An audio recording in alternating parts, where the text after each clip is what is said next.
Cada día, más de 30 millones de estadounidenses abren un bote de ibuprofeno y se toman una pastilla sin pensarlo dos veces. Advil, Motrin, una marca genérica del supermercado. Lo toman para el dolor de cabeza, para la espalda, para las rodillas, para los cólicos menstruales o para la artritis. Es el analgésico más usado del país y se vende sin receta en gasolineras, tiendas de alimentación y farmacias. Parece algo cotidiano, casi inofensivo. Pero hay una verdad que la etiqueta no muestra en letras grandes. Cada vez que tomas ibuprofeno, ese medicamento inhibe una enzima llamada COX-1, encargada de mantener la capa de moco que protege el revestimiento del estómago. Y cuando esa protección disminuye, tu propio ácido gástrico empieza a atacar la pared estomacal. Dicho de otro modo, el mismo cuerpo que intenta digerir los alimentos puede empezar a dañar sus propios tejidos. Los antiinflamatorios no esteroideos multiplican por 4 el riesgo de hemorragia gastrointestinal. Y cuando esas hemorragias aparecen durante el uso de este tipo de fármacos, la probabilidad de que resulten mortales es mucho mayor. La tasa de mortalidad alcanza el 21% frente al 7% en pacientes que no toman estos medicamentos. El dato impresiona aún más cuando se observa el impacto total. El uso prolongado de estos fármacos provoca cerca de 130,000 hospitalizaciones y 16,500 muertes al año solo en Estados Unidos. Cada año mueren más personas por complicaciones relacionadas con estos fármacos que por cáncer de cuello uterino, e incluso más que por SIDA. Y aún así, millones de personas siguen automedicándose. Un estudio de 2022 reveló que el 57% de los adultos estadounidenses con dolor lumbar crónico había usado estos medicamentos de venta libre para controlar el dolor. Entonces la pregunta es inevitable. Si un medicamento tan común arrastra un coste tan alto, ¿qué ocurriría si existiera una alternativa mucho más antigua, mucho más barata y de la que casi nadie habla? En 2014, un equipo de investigadores de 8 centros médicos de Tailandia realizó un ensayo clínico aleatorizado, doble ciego y controlado, con 367 pacientes que padecían artrosis de rodilla de moderada a grave. No se trataba de una observación superficial ni de una teoría atractiva sin base. Era una comparación directa, rigurosa y medida con criterios clínicos. Lo que pusieron a prueba fue una raíz de apenas $2 frente a 1,200 miligramos diarios de ibuprofeno. Tras 4 semanas, los resultados fueron difíciles de ignorar. Esa raíz igualó al ibuprofeno en todas las medidas principales: dolor, rigidez y función física. No fue un pequeño alivio subjetivo ni una mejora difícil de interpretar. Fue una equivalencia clara en los indicadores que realmente importaban a los pacientes con dolor diario en las rodillas. Y además, quienes tomaron la raíz reportaron menos efectos secundarios gastrointestinales. Hay otro dato que hace aún más llamativo este resultado. Entre el 96% y el 97% de los pacientes de ambos grupos dijeron estar satisfechos con el tratamiento. Eso significa que la raíz alcanzó un nivel de satisfacción comparable al de un fármaco ampliamente usado y aceptado. El estudio fue registrado en clinicaltrials.gov y publicado en Clinical Interventions in Aging. La raíz era la cúrcuma, su compuesto activo, la curcumina. Y aquí es donde la historia cambia de tono. Porque una cosa es escuchar que una planta puede ayudar. Otra muy distinta es ver que, en un ensayo cara a cara contra uno de los analgésicos más consumidos del mundo, logró estar a la altura en cada medida clínica relevante. Esa diferencia lo cambia todo. Ya no estamos hablando de folclore, de remedios caseros transmitidos sin pruebas o de promesas vagas envueltas en marketing natural. Estamos hablando de un resultado medido, publicado y comparado con un estándar farmacéutico. Entonces surge una pregunta que pesa más que el propio estudio. Si una raíz barata pudo igualar al ibuprofeno con menos molestias digestivas, ¿por qué la mayoría de la gente nunca ha oído hablar de ello? ¿Cuántas personas siguen abriendo un frasco de pastillas sin saber que existe otra historia, mucho más antigua, esperando justo al otro lado de la cocina? Pero la historia de la cúrcuma no empezó en un laboratorio moderno, ni en una revista científica, ni en una consulta médica occidental. Empezó hace casi 4,000 años, en la antigua cultura védica de la India, donde esta raíz no era solo una especia culinaria, sino también una medicina sagrada. Mucho antes de que existieran los antiinflamatorios modernos, la cúrcuma ya ocupaba un lugar central en una tradición que observaba el cuerpo, el dolor y la curación desde una perspectiva mucho más amplia. Los indicios no son solo culturales, también son materiales. Un análisis arqueológico de vasijas halladas cerca de Nueva Delhi encontró residuos de cúrcuma, jengibre y ajo que datan del 2515 de Cristo. En la literatura ayurvédica aparecen más de 100 nombres distintos para la cúrcuma, entre ellos Jayanti, que puede traducirse como la que vence a las enfermedades. En torno al año 250 a.C., el compendio ayurvédico de Sushruta, considerado uno de los textos quirúrgicos más antiguos de la historia humana, recomendaba un ungüento con cúrcuma para tratar alimentos envenenados. Con el paso de los siglos, su uso no quedó encerrado en una sola región. Hacia el año 700 ya había llegado a China por la ruta de la seda. Hacia el 800 estaba presente en África Oriental. Para el año 1200 ya circulaba en África Occidental. Cuando Marco Polo la encontró en 1280, la describió como un vegetal tan parecido al azafrán que apenas podía distinguirlos.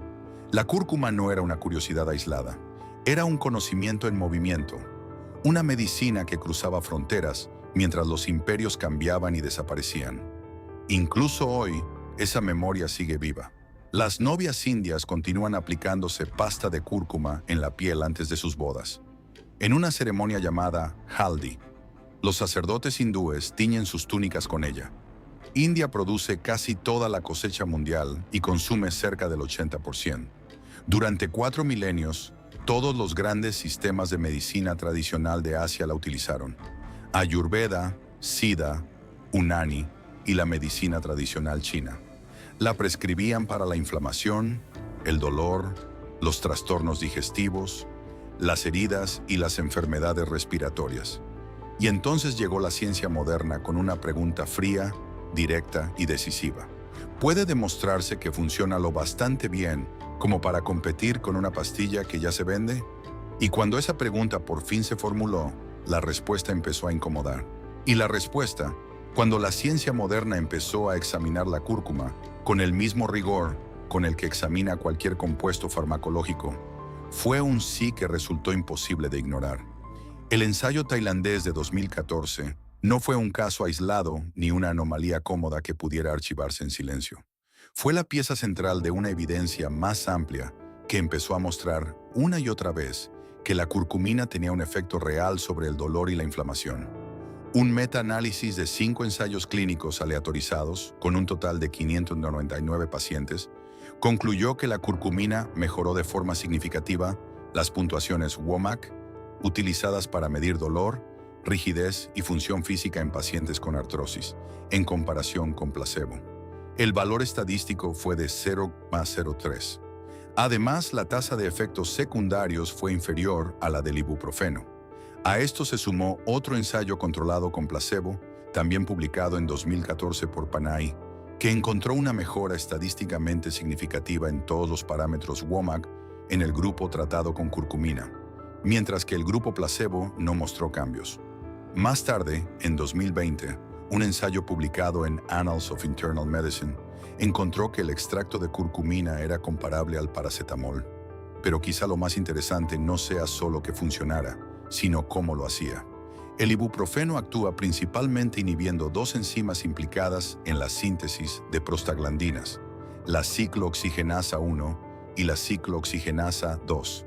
Es una vía concreta, un mecanismo bien conocido, una forma directa de bloquear una parte del proceso inflamatorio.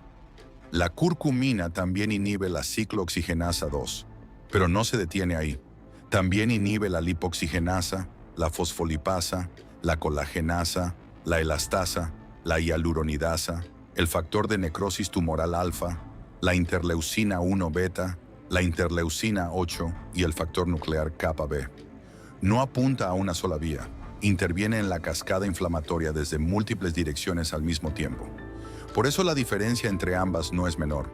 El ibuprofeno bloquea el síntoma, la curcumina actúa sobre el proceso, y aún así, pese a esta amplitud de acción, se ha demostrado segura en dosis de hasta 8.000 miligramos al día durante 3 meses, sin efectos adversos graves. Ese dato por sí solo ya obliga a mirar esta historia con otros ojos.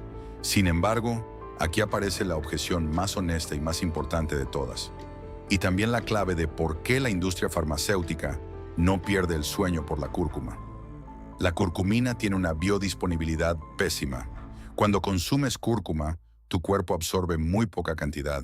La mayor parte se metaboliza y se elimina antes de alcanzar concentraciones terapéuticas en sangre. Eso es real. No es una exageración ni una teoría conspirativa. Si alguien toma una cucharadita de cúrcuma y espera el mismo efecto que una pastilla de ibuprofeno, probablemente se llevará una decepción. Pero justo ahí, en ese aparente límite, es donde esta historia se vuelve todavía más desconcertante. Porque la solución llevaba siglos delante de los ojos del mundo, escondida en algo tan común que casi nadie se había detenido a mirarlo de verdad. En 1998, los investigadores descubrieron que la piperina, el compuesto activo de la pimienta negra, aumenta la biodisponibilidad de la curcumina en un 2000%. No un 20%, no un 200%, sino un 2000%. De repente, una especia con una absorción deficiente podía convertirse en un compuesto antiinflamatorio disponible a nivel sistémico, con solo añadir una pequeña cantidad de otra especia que ha estado, literalmente, al lado de ella en la cocina durante siglos. Y ahí es donde la historia deja de parecer simplemente interesante para empezar a resultar incómoda. Porque la solución al gran problema de la curcumina no apareció en un laboratorio futurista ni en una fórmula protegida por una gran patente farmacéutica. Había estado en la estantería de las especias durante 4.000 años. La cocina india combinó cúrcuma y pimienta negra en innumerables platos durante milenios. Los practicantes de la Ayurveda recomendaban la cúrcuma junto con grasa y pimienta, no porque hablaran en términos de biodisponibilidad, sino porque la tradición había conservado la preparación que funcionaba. La ciencia moderna, en cierto modo, solo volvió a descubrir lo que las abuelas indias nunca dejaron de saber. Y por supuesto, aquí aparece el problema que el mercado no puede resolver a su favor. No se puede patentar la combinación de 2 especies de cocina. Eso explica mucho más de lo que parece. En 1995, el Centro Médico de la Universidad de Mississippi obtuvo la patente estadounidense 5400-504 para el uso de la cúrcuma en la cicatrización de heridas. En otras palabras, se concedió una patente sobre algo que la civilización india llevaba haciendo 4.000 años.